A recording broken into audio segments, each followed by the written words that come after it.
Et nous se rappelle un peu de René Lévesque, ben, il faut multiplier ça par 10, par 15. Le parti de Papineau recueillait 95% du vote.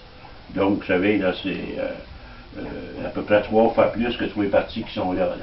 Ça faisait l'unanimité. À cette époque-là, on nous appelait les Canadiens. Et les Canadiens ne se divisaient pas. Ils votaient tous pour le même parti. La division va arriver avec l'acte d'union. C'était fait pour ça, d'ailleurs.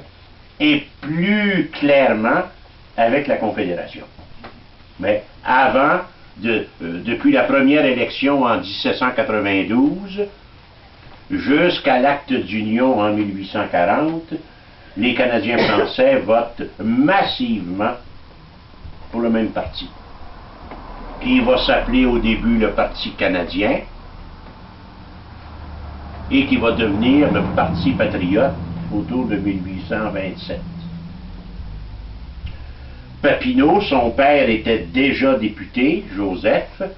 On insiste beaucoup sur le fils, mais le père a joué un rôle de premier rang. C'était un notaire de Montréal. La rue Papineau, d'ailleurs, à Montréal, comme le métro, malgré la fresque qui nous indique Louis-Joseph à l'intérieur, c'est à la mémoire de Joseph Papineau, de son père, qui fut le premier député de Montréal.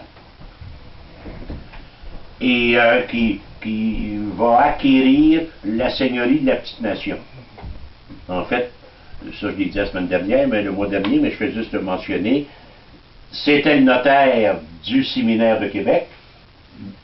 Le séminaire de Québec avait reçu du roi 3 seigneuries, l'île Jésus et la Petite Nation, et pour payer Joseph Papineau de ses actes de notaire, on lui a donné une seigneurie, ce qui a fait son affaire.